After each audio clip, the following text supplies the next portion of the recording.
Saya pernah mendengar ada orang yang ditanya, kenapa kamu belum mandi besar? Terus orang itu menjawab, sampo saya habis. Di sisi lain ada orang yang bilang bahwa mandi besar itu nggak boleh pakai sampo. Mandi besar itu nggak boleh pakai sabun. Mandi besar itu nggak boleh pakai odol. Nah, ini mana yang benar?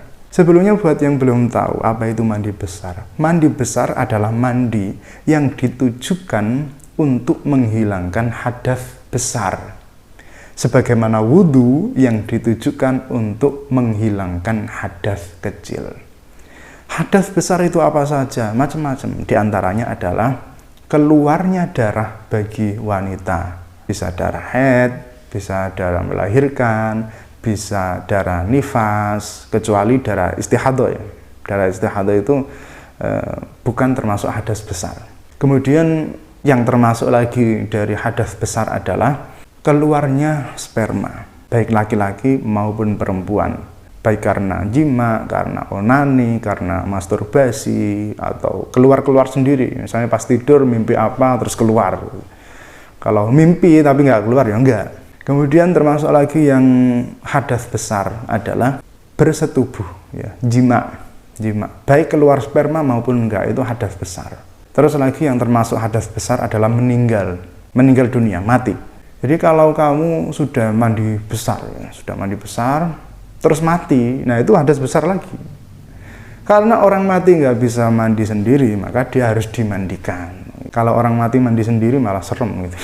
Dan cara melakukan mandi besar atau mandi jinabat ini sangat sederhana. Rukunnya cuma ada dua, niat dan mengguyurkan air ke seluruh tubuh.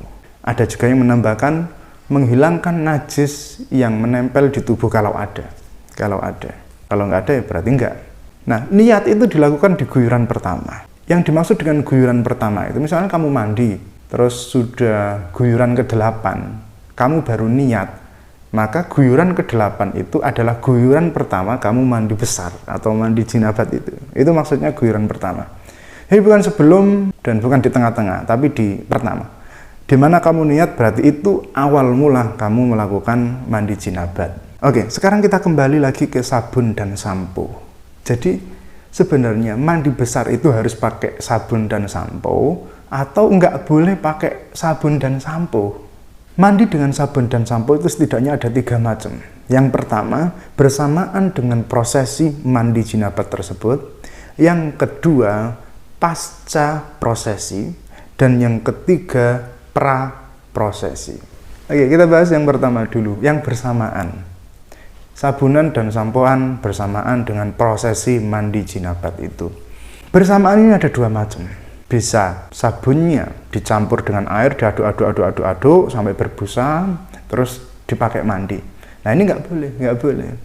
Karena syarat air yang digunakan untuk mandi besar itu sebagaimana yang digunakan untuk wudhu, harus suci dan mensucikan. Air suci, kemasukan sabun yang juga suci, itu ya suci, tetap suci, tapi nggak bisa mensucikan. Jadi nggak boleh. Kemudian yang kedua, yang ini masih bersamaan dengan prosesi mandi itu. Jadi tubuh dibasahi sedikit, nggak sampai merata ke seluruh tubuh. Cuma sedikit aja. Atau sabunnya yang dibasahi itu. Sabunnya dibasahi. Terus dipakai sabunan, terus sampoan, habis itu dibilas, maka itu juga belum sah, mandi besarnya belum sah, karena tadi dia belum mengguyurkan air suci dan mensucikan ke seluruh tubuh, dia hanya membilaskan sabun dan samponya gitu. Nah, karena hanya membilaskan, ya akhirnya air tadi kan nyampur dengan busa sampo, dengan sabun gitu, jadi belum mencukupi untuk mandi besar. Oke, itu yang pertama. Jadi yang pertama nggak boleh. Kemudian yang kedua, pasca prosesi. Jadi sudah mengguyurkan air ke seluruh tubuh dengan niat juga tadi ya. Jadi niat di awal mandi itu, terus mengguyurkan air ke seluruh tubuh, udah merata. Nah, terus baru sabunan, baru sampoan, baru sikatan. Itu nggak masalah, boleh dan sah. Kemudian yang ketiga, pra-prosesi. Sebelum, jadi sabunannya, samponannya, sikat giginya itu sebelum mengguyurkan air suci dan mensucikan itu ke seluruh tubuhnya. Jadi dia sabunan dulu, sampoan dulu, sikat gigi dulu, terus udah dibilas semuanya, sudah bersih. Nah, terus dia mengguyurkan air yang suci dan mensucikan itu ke seluruh tubuhnya rata, maka sah dan mencukupi. Jadi ini tuh sama kayak wudhu. Kamu boleh memilih mau ngobrol dulu, cuci muka pakai sabun, terus baru wudhu, atau wudhu dulu, baru cuci muka pakai sabun. Boleh, terserah. Nah, yang nggak boleh adalah bersamaan pakai air yang ada sabunnya, atau sabunan terus pakai air. Yang air itu sebenarnya fungsinya adalah untuk membilas sabun itu. Nah, itu nggak boleh. Tapi kalau sabunannya sebelum membasuh muka atau setelah wudhunya, setelah wudhu selesai, nah itu boleh dan sah.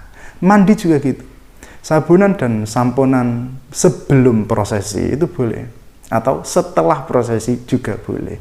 Yang nggak boleh itu bersamaan, berbarengan di dalam prosesi mandi besar tersebut.